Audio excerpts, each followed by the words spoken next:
This is the story about the mines in the town of Kennett, California. Unlike a lot of old places we read about, this is one old town that you can't really visit anymore. Stick around and I'll explain the reason why later in the video. Way back in the 1850s, there was some gold that was found on Backbone Creek, but nothing really substantial was mined at that time. Then in the late 1880s, a prospector by the name of George Graves was mining there and just so happened to come across some pretty rich showings of copper.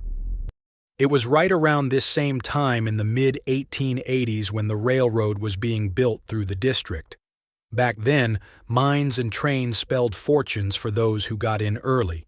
In 1888, a mining engineer by the name of Charles Butters bought several thousand acres and laid out a town site beside the Sacramento River near the confluence of Backbone Creek. Soon the railroad that was being built would be servicing two major mines in the area. Those mines were the Mammoth and Golinsky Mines. In 1905, when the town got electricity, this prompted more people to move into the district. In 1904, George sold the Mammoth mine to a group of people who formed the Mammoth Copper Mining Company at Kennett.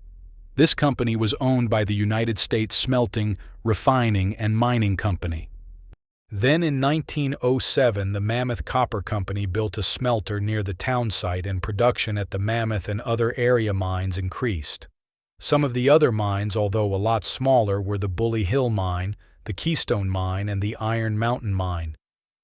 The town by this time had a population somewhere between 6,000 and 8,000 people, although there are some articles that state there was as many as 10,000. There was everything and anything a town would want or need. There was schools and a hospital, shops and stores. The town even had an opera house along with around 40 saloons. One of these saloons was the famous Diamond Saloon. People from miles around would catch the train and come to Kennett just to visit this establishment. This saloon was noted as being one of the fanciest joints between Portland and San Francisco.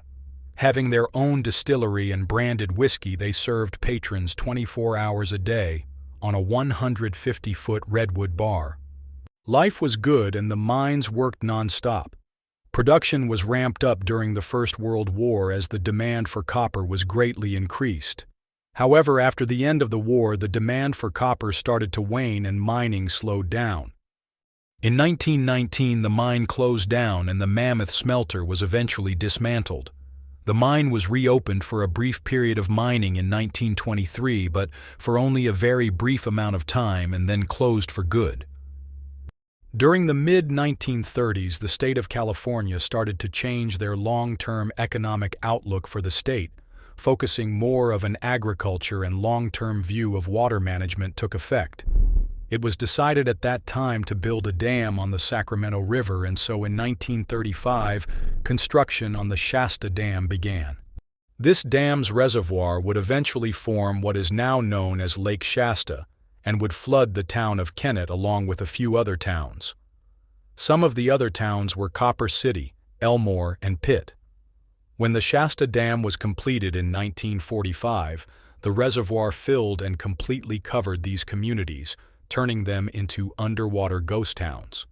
Between 1905 and 1925, the Mammoth mine was said to have produced over 264 million pounds of copper. Additionally, the mine produced 132,000 ounces of gold during this period. I couldn't find any records of production from the Golinsky mine. Well, that about wraps up this week's video. I hope you enjoyed this short story about Kennett, California. Please like, share, and subscribe so we can continue to bring you more old, lost mine stories.